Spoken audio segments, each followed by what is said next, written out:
आपको असल problem popular front से नहीं, आपको असल प्रॉब्लम यह है क्योंकि पॉपुलर फ्रंट एक मुसलमानों की बनाई हुई तंजीम है, यह आपको असल प्रॉब्लम है। और पॉपुलर फ्रंट के ऊपर आज तक ऑन रिकॉर्ड एक भी ऐसा इल्जाम नहीं है जो देश के खिलाफ है। मैं मीडिया से पूछता हूं, कहां है पीएफआई? खरगोन के चार्जशीट में पीएफआई है? खरौली के चार्जशीट में पीएफआई है? जहांगीरपुरी के चार्जशीट में पीएफआई है? नहीं है। यही लिबरल्स और सेक्युलर्स आकर कहते हैं नहीं, पॉपुलर फ्रंट के ऊपर एलिगेशन है, हम पॉपुलर फ्रंट के साथ काम नहीं कर सकते। आप सीपीएम के साथ काम कर सकते हैं। वो सीपीएम जिस पर आरएसएस वर्कर और बीजेपी वर्कर और पॉपुलर फ्रंट वर्कर्स का मर्डर केसेस है, वो सीपीएम क्रिमिनल नहीं है। आप टीएमसी के साथ काम कर सकते हैं, जिसके कैडर ने एक घर के अंदर 11 लोगों को जिंदा जला दिया, वो टीएमसी क्रिमिनल नहीं है। इंद्रेश कुमार जिसका नाम मालेगांव में आया था, जिसका एनआईए ने इंक्वायरी किया था, एटीएस ने जिसका इंक्वायरी किया था, चार्जशीट में जिसका नाम आया था, और अभी आरएसएस का जो प्रचारक शिंदे जिसने नांदेड़ में एफिडेविट में उसने बताया कि इंद्रेश कुमार की लीडरशिप में टेरर नेटवर्क आरएसएस में चल रहा है, वो इंद्रेश कुमार पॉपुलर फ्रंट का एनईसी मेंबर नहीं है, वो आरएसएस का एनईसी मेंबर है, याद रखिए। केरला के अंदर कन्नूर में पुलिस के ऊपर क्रूड बॉम्ब डालने वाले कौन थे? आरएसएस वाले थे। किसके ऑफिस में बॉम्ब मिले? आरएसएस के ऑफिस में बॉम्ब मिले। तमिलनाडु में शिवकाशी में किसके ऑफिस के अंदर पाइप बॉम्ब मिले? आरएसएस के ऑफिस के अंदर पाइप बॉम्ब मिले। लश्कर-ए-तोयबा का एक एजेंट जो अभी कश्मीर में पकड़ा गया, कौन से पार्टी का था? बीजेपी से था। मध्य प्रदेश में जो आईएसआई का एक एजेंट मिला, कौन से पार्टी से था? बीजेपी से था। केरला के अंदर 240 से ज्यादा सीपीएम कैडर्स का मर्डर केस में आरएसएस इन्वॉल्व है।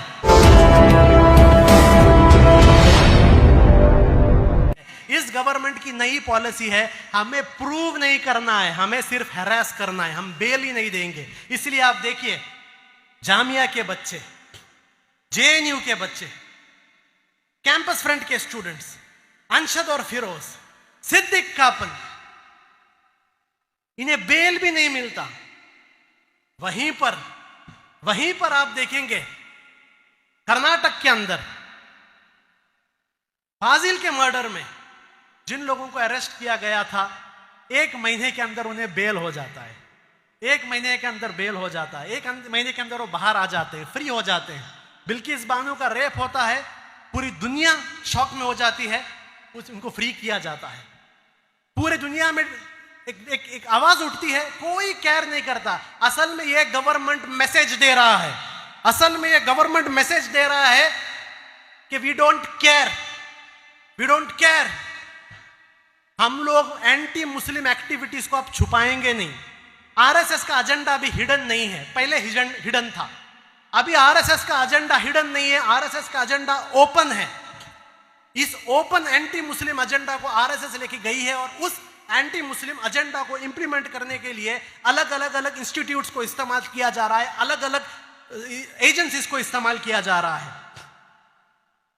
अब मुस्लिम कम्युनिटी का भी मैं चंद बातें आपके सामने रखना चाहता हूं। सिर्फ दूसरों के बारे में बोलेंगे तो काफी नहीं है। मुस्लिम कम्युनिटी के अंदर एक प्रॉब्लम यह है, हम सोच रहे हैं कि चंद सेक्युलर लीडर्स हैं, ये लोग हमारी हिफाजत कर देंगे। हमारी एक प्रॉब्लम है, हम लोग यहां वहां मसीहा को ढूंढते हैं। मसीहा, केरला में पिनारायण विजयन, तमिलनाडु में स्टालिन, वहां ममता। इतना इनके ऊपर एक इज्जत, इतना इनके ऊपर भरोसा, सिर्फ उनके नाम के आगे रजी अल्लाह ताला अन्हु लगाना बाकी है। सिर्फ ये पेंडिंग है, बाकी सब हो गया, बाकी सब हो गया। लेकिन मैं आपके सामने एक बात कहता हूं, ये जो सेक्युलर पार्टीज के पीछे आप लोग जा रहे हैं, याद रखिए, इन सेक्युलर पार्टीज के पास सामने जब 2 ऑप्शन आएगा, इन सेक्युलर लीडर्स के सामने जब 2 ऑप्शन आएगा, एक ऑप्शन मुस्लिम्स के राइट्स के बारे में बात करना, और सेकंड ऑप्शन मेजॉरिटी वोट्स को प्लीज करना, तो ये सेक्युलर पार्टीज जो हैं मुस्लिम राइट्स के प्रोटेक्शन के लिए नहीं, मेजॉरिटी वोट्स के लिए काम करेगी। याद रखिए इस चीज को। केरला में हमने देखा केरला में क्यों आलेपी के प्रोग्राम के बाद आपको क्यों लगता है कि इतना पॉपुलर फ्रंट के खिलाफ सीपीएम लगी? यहां बीजेपी की गवर्नमेंट नहीं, या सीपीएम थी। वो इसलिए क्योंकि एर्नाकुलम में एक असेंबली इलेक्शन था और सीपीएम को उस असेंबली इलेक्शन में मेजॉरिटी कम्युनिटी का वोट चाहिए था।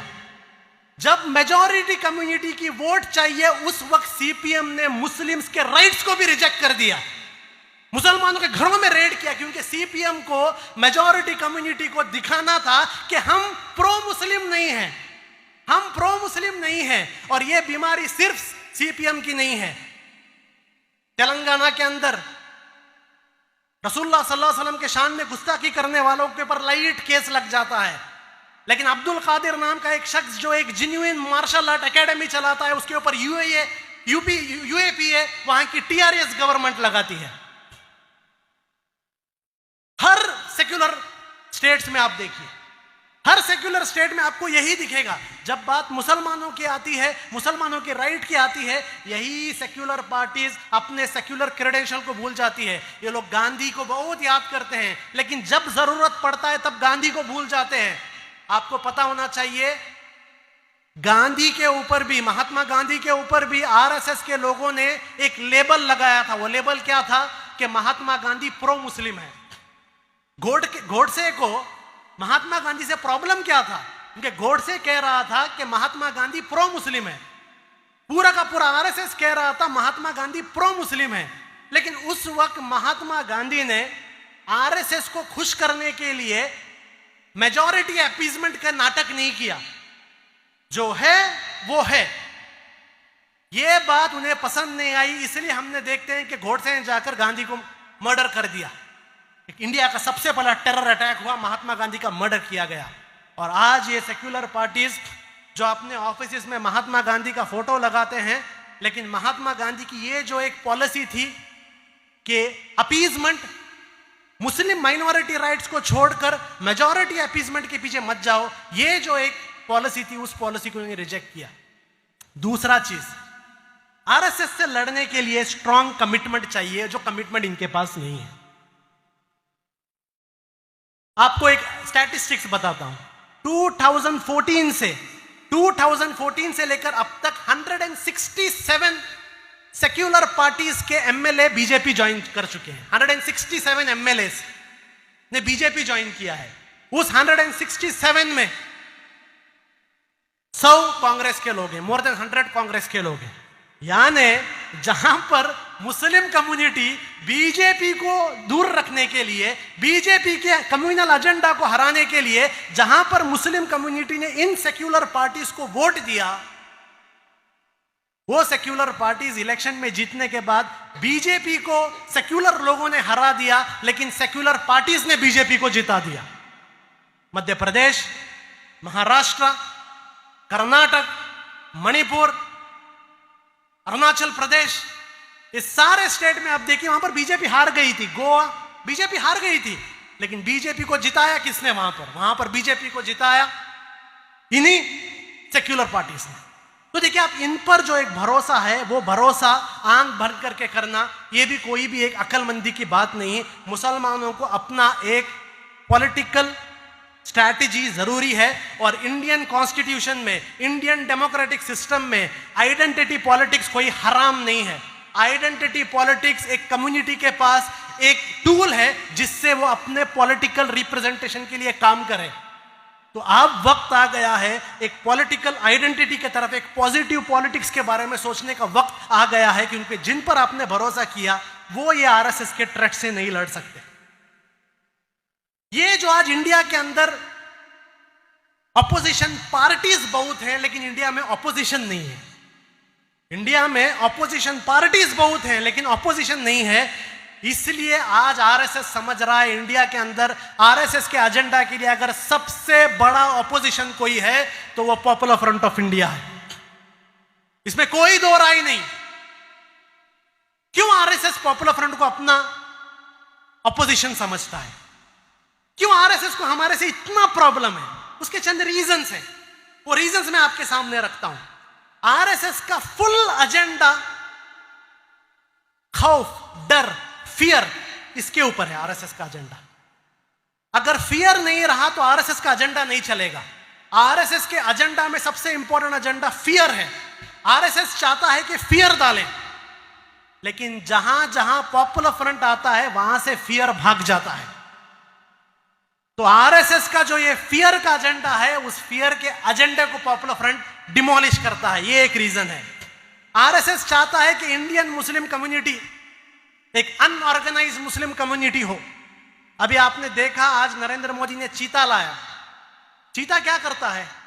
चीता एक ऑर्गेनाइज्ड हिरनों पर अटैक नहीं करता। चीता जो है उस हिरन को अलग कर कर, एलियनेट कर कर, सिंगल कर कर अटैक करता है। और आरएसएस हमेशा चाहता है कि मुस्लिम कम्युनिटी एलियनेट हो, डिवाइडेड हो, अनऑर्गेनाइज्ड हो। लेकिन पॉपुलर फ्रंट ने इस मुस्लिम कम्युनिटी को ऑर्गेनाइज कर दिया है। यह उन्हें बर्दाश्त नहीं। तीसरा चीज, वो चाहते हैं इंडियन मुस्लिम्स को कॉन्स्टिट्यूशन के बारे में पता ना चले, अपने राइट्स के बारे में पता ना चले। जिस दिन से पॉपुलर फ्रंट इंडिया के सीन में आया है, हमने इंडियन मुस्लिम कम्युनिटी को उनके लीगल राइट्स और उनके कॉन्स्टिट्यूशनल राइट्स के बारे में बताया है। और यह बात मैं पॉपुलर फ्रंट का जनरल सेक्रेटरी आपके सामने नहीं कह रहा हूं। पॉपुलर फ्रंट के बारे में 2 रिसर्च स्टडीज हुए हैं। 2 रिसर्च स्टडीज हुए हैं। पहला रिसर्च स्टडी ऑक्सफोर्ड यूनिवर्सिटी में एक पीएचडी स्कॉलर डॉक्टर एमरिच ने पॉपुलर फ्रंट पर किया है। उस ऑक्सफोर्ड के स्कॉलर ने पॉपुलर फ्रंट के बारे में क्या कहा कि पॉपुलर फ्रंट ऑफ इंडिया ने मुस्लिम्स को आइडेंटिटी के छोटे छोटे पॉलिटिक्स से बाहर निकालकर सिटीजन पॉलिटिक्स की तरफ लेके आए हैं। और रिसेंटली आईआईटी मद्रास में भी पॉपुलर फ्रंट के बारे में एक रिसर्च पेपर आया है, एशियन सर्वे जर्नल में आया है। अगर आप वो सर्वे पढ़ेंगे, आईआईटी का रिपोर्ट पढ़ेंगे, आईआईटी मद्रास के रिपोर्ट में आता है कि इंडिया में पॉपुलर फ्रंट ने मुस्लिम कम्युनिटी के अंदर लीगल प्रैग्मेटिज्म लाया है। ये जो चीज आरएसएस तोड़ना चाह रहा था, ये पॉपुलर फ्रंट ने लाया है। एक जमाने में हम कहते थे, आज ऑक्सफोर्ड यूनिवर्सिटी और आईआईटी मद्रास कह रहा है। ये पॉपुलर फ्रंट का कंट्रीब्यूशन है। आरएसएस चाहता है कि उनके एजेंडा के सामने कोई ना रुके, लेकिन पॉपुलर फ्रंट एक कल्चर को प्रमोट कर रहा है। वो कल्चर ये है कि अगर आपके सामने इनजस्टिस होता है तो खामोश नहीं रहना है, इनजस्टिस के खिलाफ बात करना है। ये जो एक बात करने का एक कल्चर, एक एटीट्यूड पॉपुलर फ्रंट ने शुरू किया है, इसलिए पॉपुलर फ्रंट से प्रॉब्लम है। और आखिरी चीज,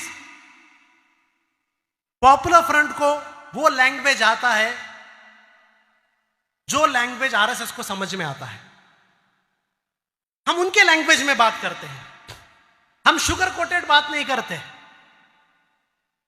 हम आरएसएस को अपीस करने की कोशिश नहीं करते। हमारे मुसलमानों में चंद संगठन है, वो आज भी ये सोचे हैं कि आरएसएस सुधर जाएगा।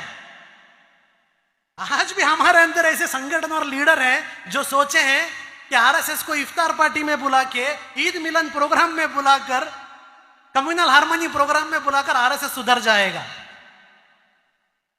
लेकिन हमने समझ लिया है कि ये एक आइडियोलॉजी जो है, एक कैंसर की आइडियोलॉजी है। ये सुधरने वाले नहीं। आरएसएस का एक लैंग्वेज है, वो लैंग्वेज सिर्फ आरएसएस को पता था। हमने उस लैंग्वेज को इंटरप्रेट करना सीख लिया और अभी हम आरएसएस से उसी लैंग्वेज में बात करते हैं। इसलिए आरएसएस को हमारे से प्रॉब्लम है। और जब इतना बड़ा एक ऑपोजिशन आरएसएस के खिलाफ रुकेगा, आपको क्या लगता है, क्या वो हमें आसानी से काम करने देंगे? नहीं। पूरा मिशनरी को इस्तेमाल किया है पॉपुलर फ्रंट को खत्म करने के लिए। Full missionary. हर एजेंसी को सुपारी दिया गया है, कॉन्ट्रैक्ट दिया गया है पॉपुलर फ्रंट को खत्म करने के लिए।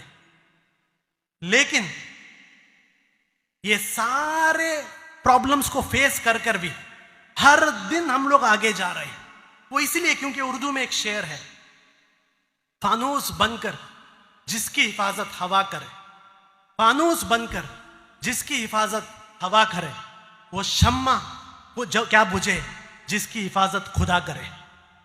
तो ये जो इतना सारा प्रॉब्लम्स ये लोग क्रिएट कर रहे हैं, ये प्रॉब्लम्स का एक असर हम पर नहीं हो रहा है, हमारे ग्रोथ पर इसका असर नहीं हो रहा है। 2009 में इसी कैलिकट में पॉपुलर फ्रंट 3 स्टेट्स में था। 2009 में इसी बीच में जब हमने पॉपुलर फ्रंट को नेशनल मूवमेंट लॉन्च किया था, 3 ऑर्गेनाइजेशन में पॉपुलर फ्रंट थे। आज 20 से ज्यादा स्टेट्स में पॉपुलर फ्रंट ऑफ इंडिया है।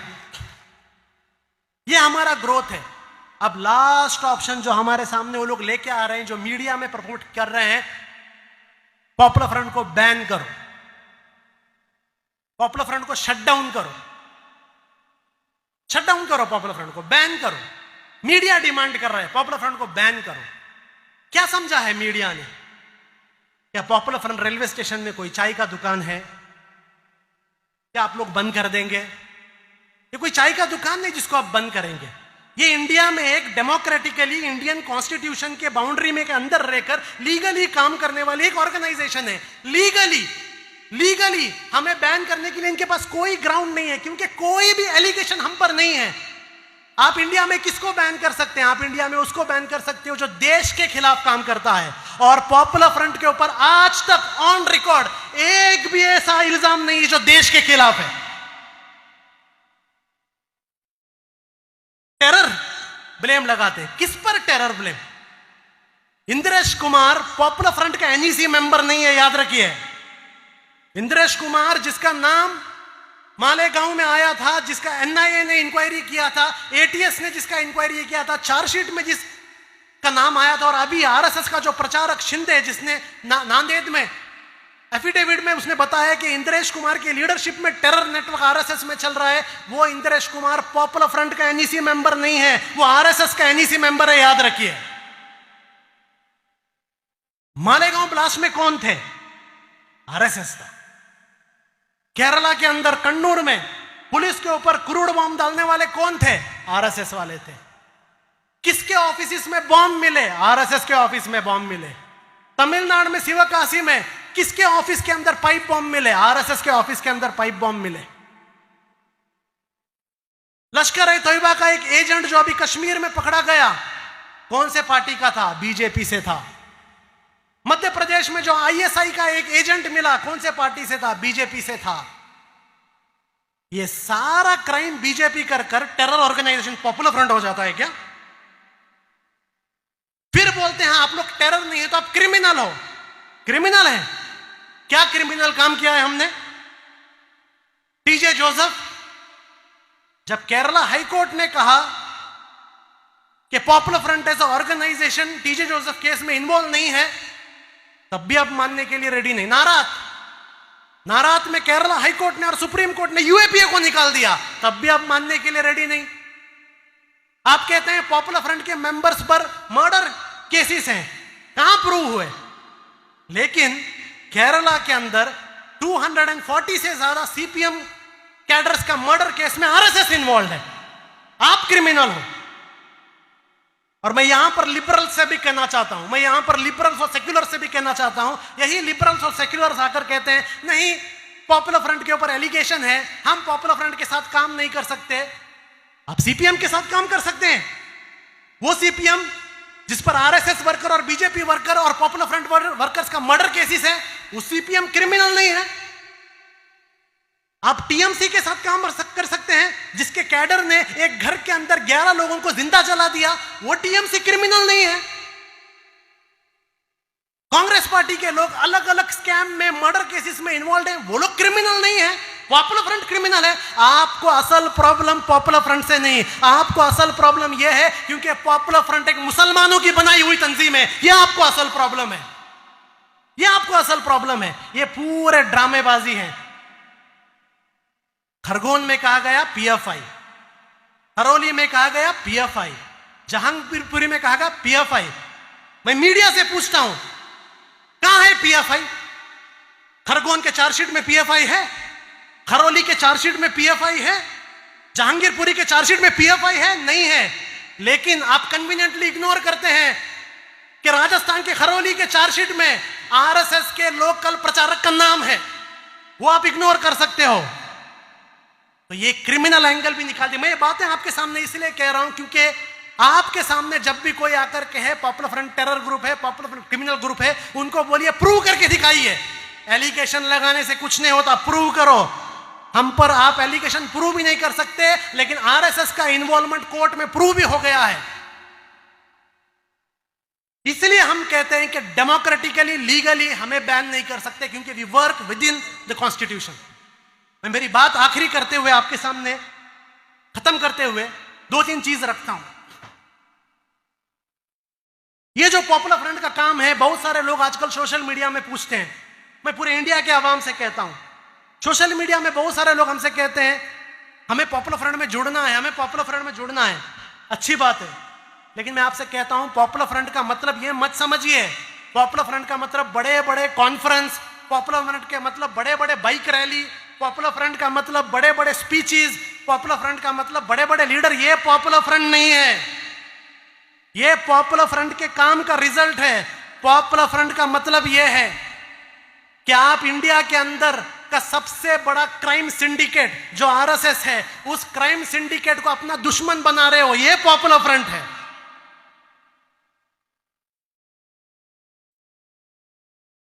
शान जो हमारा भाई केरला में था जिसने अपनी जान दी, वो पॉपुलर फ्रंट है। पालक्काड़ में जुबेर, इकबाल, मुस्तफा, जैनुल आबिदीन, जैनुद्दीन, सैयद सलाउद्दीन, यह पॉपुलर फ्रंट है। इतना आसान नहीं है पॉपुलर फ्रंट में जुड़ना। चंद लोग सोचते हैं हम पॉपुलर फ्रंट में जुड़ेंगे तो स्टाइल मिलेगा, बैक सपोर्ट मिलेगा।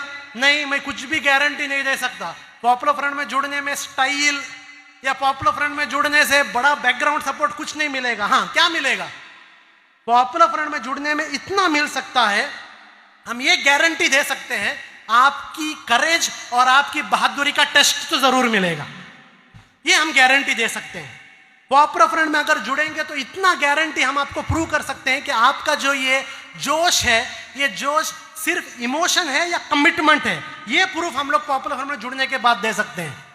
जुड़िए पॉपुलर फ्रंट के साथ, लेकिन ये मत समझिए कि पॉपुलर फ्रंट मतलब कोई बच्चों का खेल है, पॉपुलर फ्रंट मतलब बड़े बड़े प्रोग्राम्स हैं, पॉपुलर फ्रंट का मतलब बड़े बड़े स्पीचेस हैं। ये पॉपुलर फ्रंट नहीं है, ये हमारा रिजल्ट है। पॉपुलर फ्रंट मतलब देश के लिए, मुल्क के लिए, संविधान के लिए हर कुर्बानी देने के लिए तैयार होना, यह पॉपुलर फ्रंट है। टीपू सुल्तान रहमतुल्लाह अलैह ने जो कहा कि शेर का एक दिन गीदड़ के 100 सालों से बेहतर है, यह पॉपुलर फ्रंट है। इसी मलबार के अंदर कुन्नी मोहम्मद हाजी ने कहा था कि जब अंग्रेज उन पर गोली मार रहे थे, मेरे आंखों से कपड़ा निकालो, मुझे अंग्रेज के गोली को देखना है, यह पॉपुलर फ्रंट है। तो पॉपुलर फ्रंट में जुड़ना मतलब बच्चों का खेल नहीं है। पॉपुलर फ्रंट में जुड़ना मतलब Indian constitution, Indian social fabric, Indian secular system और इंडिया के अंदर जो एक राइट्स है, उस राइट्स को प्रोटेक्शन की जिम्मेदारी लेना है। देश के लिए कुछ भी करने के लिए रेडी होने का एक संगठन पॉपुलर फ्रंट है, एक मजाक का संगठन नहीं है। और आखिरी बात, मैं अब आवाम से कहता हूं, यह काम जो पॉपुलर फ्रंट कर रहा है सिर्फ पॉपुलर फ्रंट करने का काम नहीं, हर कोई करने का काम है। इंडिया में आज ऐसा एक सिचुएशन है, आप घर के अंदर बैठ के सोशल मीडिया में एक कमेंट या लाइक करने से आप सिचुएशन चेंज नहीं कर सकते। बहुत सारे लोग हमसे आके कहते हैं हम दिल से पॉपुलर फ्रंट के साथ हैं, हमें भी पता है दिल से हमारे साथ हैं, लेकिन एक वक्त ऐसा आता है जब अपने कंफर्ट जोन से बाहर निकलना पड़ता है। सिर्फ दिल से पॉपुलर फ्रंट को सपोर्ट करना काफी नहीं, जबान से भी करना जरूरी है, जबान से भी करना जरूरी है। तो अब वो वक्त चला गया जब ये सोचना कि साल में एक बार पॉपुलर फ्रंट को डोनेशन दे देंगे सब ठीक हो जाएगा, हमारा जिंदगी की जिम्मेदारी ठीक हो जाएगी, वो वक्त चला गया। वो नॉर्मल टाइम्स में था। अभी जब एक इंडिया को, एक डेमोक्रेटिक कंट्री को एक फैसिस्ट स्टेट बनाने की कोशिश हो रही है, ऐसे टाइम पर घर के अंदर एसी रूम में बैठकर एक्टिविज्म नहीं चलेगा। अब आपको पॉपुलर फ्रंट के साथ कंधे से कंधा मिलाकर बाहर आना पड़ेगा। मेरी बात खत्म करते हुए मैं एक सवाल आपके सामने रखकर मेरी बात खत्म करता हूं। पॉपुलर फ्रंट आपके सामने एक सवाल रख रहा है, हिस्ट्री को आपको आंसर देना है। इंडियन सोसाइटी को, हिस्ट्री को एक आंसर देना है। वो आंसर क्या है? जब 2014 के बाद इंडिया में डेमोक्रेसी को खत्म करने की कोशिश की जा रही थी, इंडिया के संविधान को खत्म करने की कोशिश की जा रही थी, इस वक्त में जब अपोजिशन अपना काम नहीं कर रहा था, उस वक्त ये जो हमारे देश के डेमोक्रेसी को खत्म करने वालों को किस तरीके से डेमोक्रेटिकली रेजिस्ट करें, ये बात जब पॉपुलर फ्रंट लोगों के सामने रख रहा था, उस वक्त आप क्या कर रहे थे? उस वक्त आप क्या कर रहे थे? आज से 30-40 साल बाद हिस्ट्री आपसे पूछने वाला है कि उस वक्त आपने क्या किया। उस वक्त सिर्फ आपने दिल के अंदर अपनी ख्वाहिशात को रखी, या उस ख्वाहिशात को दिल से बाहर निकाल के अपने ज़बान और अपने हाथों और पैरों तक लेके आकर आप इंडिया के डेमोक्रेसी को बचाने के लिए आपसे जो हो सकता है आपने किया। ये एक बहुत बड़ा सवाल है जिसका जवाब इंडियन सोसाइटी को हिस्ट्री में देना है। ये सवाल मैं इंडियन सोसाइटी के सामने रखकर अपनी बात को ख़त्म करता हूँ। वाखिर दाना अल्हम्दुलिल्लाहि रब्बिल आलमीन।